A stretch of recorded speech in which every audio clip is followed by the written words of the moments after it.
Hello, Dana Abbott here, and welcome to a Signature Series tutorial by Century Martial Arts. This tutorial will cover how to build a cutting stand. When tusk cutting, we've discovered in many cases it's much more reasonable to build your own stand than purchasing one. And the shipping, for example, makes it sort of difficult and costly. So what Century decided to do was, let's show you how to build your own cutting stands for the Signature Series swords. Building a stand is not that difficult. It just takes a little bit of time and effort. All you need to do is go over to your local hardware store and buy some wood. You'd like to buy 2 lengths of wood. One, a 2x6, and another length of wood is a 4x4. They'll usually come in 8-foot lengths, and you can pick them up again at any hardware store or lumber company. What I'd like you to do now is take that 8-foot length of 2x6 and cut it off into smaller sections, 4 of them about 21 inches in length. Then I want you to get the 4x4 and cut off a 30-inch length, just like this. So now you have 5 separate pieces of wood. I'd like you to know that this stand is not going to be finished. A lot of times people want to put a lot of effort into sanding and finishing and shellacking and painting their stands, while others just want to build a stand and start cutting. Well, I'm going to show you how to do both. First, we're going to do a one that's really easy to make, and the second one will just be a finer version of that. So let's look at the difference. If we just take a piece of wood and we cut off 21 inches, here's our length of wood. Although, if you take a length of wood and you cut off this section here 3 inches in by 2 inches this way, and then sand it down a bit, and then shellac it, you see that you have a nice stand this way, and it will hold up for a long time too when it gets wet. Because remember, stands are going to get wet because we're putting waterlogged mats on top. So let's put this aside for a second and let's go right to our stand.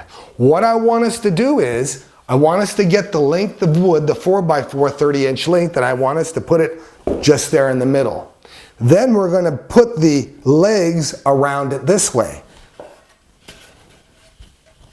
And we'll just work it in this way. And as you can see that within a short amount of time, we have our stand.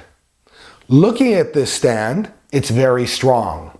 It won't tip over, it will hold up very well, and it will last through years of abuse through test cutting.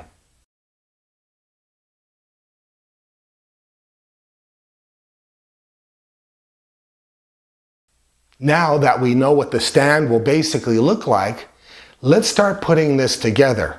First, let's take the 4 sections of wood and just put them over here to the side here like this and lay this down. What I'd like to do now is be able to work this on to the edge here. So what I'm going to do is I'm going to take this, I'm going to line it up with the wood here, and I'm just going to nail 2 holes right into it. So I'm going to nail right into the 4x4, make sure they're square right into the corner, and take a nail, about a 3.5-inch nail, and start nailing away. Okay, one side's done. So far, stand's looking pretty good. It's nice, level. Next one is, I'm going to put in a leg over here. So bring this up here like this. Use these 2 lengths of wood just to keep it straight. Bring it in here where it's square into the wood, just like that. Nail this in. Okay, now we got 2 of the stand on here. It's starting to look pretty good. You can see that making a stand won't take hours upon hours. It should just take maybe less than an hour to build. Your first one, after that, they're easy to build because you'll know what you're doing. So let's bring this around to the next one.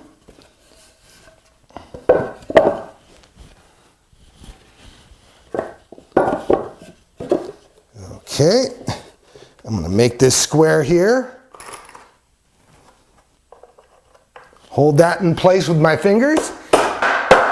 Good. So now we have 3 legs on.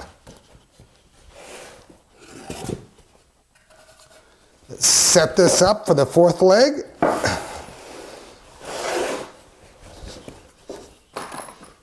I'm just going to bring it in here.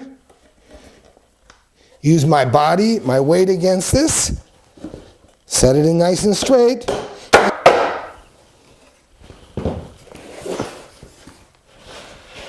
And there you have it, a stand that is made from just raw cut links of wood, and it's ready to work with.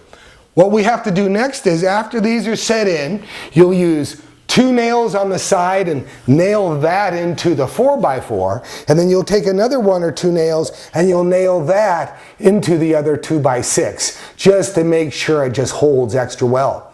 Also, if you don't have any nails or you prefer to use screws, long 3.5-inch screws, you can use that. Just get yourself a drill and screw those in. So now what we're going to do is we're going to drill the top. We'll use a drill bit, a wood drill bit. The wood drill bit, it looks like one of these. It is 1 1/8 inches.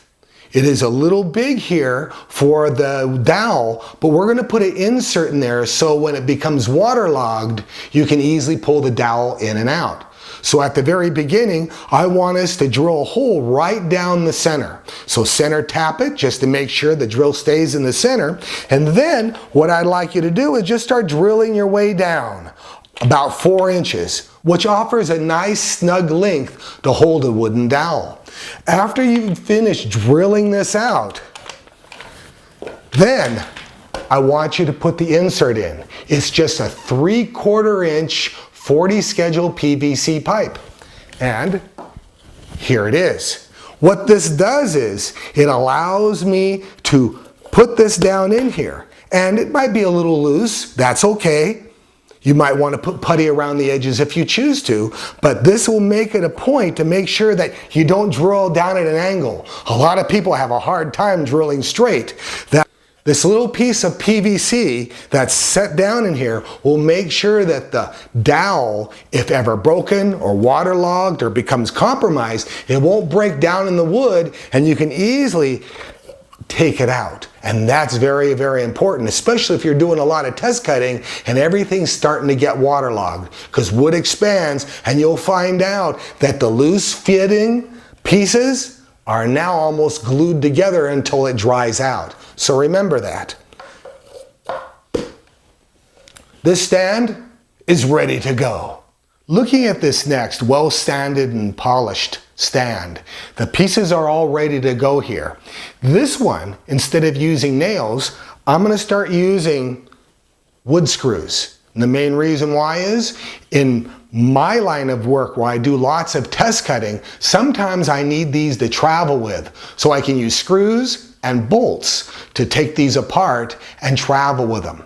A lot of times I just leave the stand the way it is and I work on the 30-inch length of wood here, the 4x4, and what I do is I just push that in there like that, adjust it with a screw, a counter screw at the bottom, and it's ready to go. When I'm done, I just unscrew the 1 screw, I pull that out, and I can store it a lot easier. So if you're one of those people that want to take it to the next level and make a very nice stand, all you need to do is just do a little shellacking, a little bit of sanding, a little bit of nice cutting, and voila, you'll have a much better stand.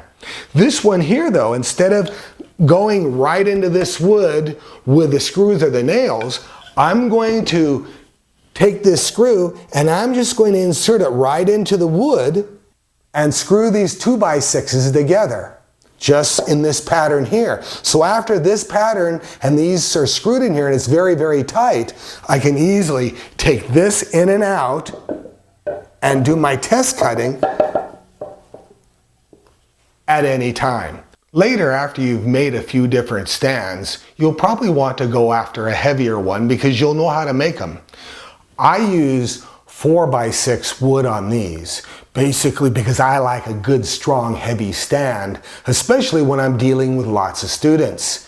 Here's one in particular I made using the same cuts, the same angles, the same type of polishing, just using wider wood. So if you're using a 2x6 and you want to go to a 4x6 and make it twice as good, the only difference is the cuts are the same, the angles are the same, it's just the wood's a lot heavier. Now though, I'm able to take this heavy stand and take this here and just set it down inside there, just like that. Now I'm able to use this stand and put it away. If I'm done test cutting, I pull the center out and I just put it away that way. So if you have a school and you're trying to, not have the kids fall over stands, you can also make them where you can put them away in the closet or storage area. And all you have to do now is soak the tatami mat for about 12 to 24 hours and you're ready for test cutting.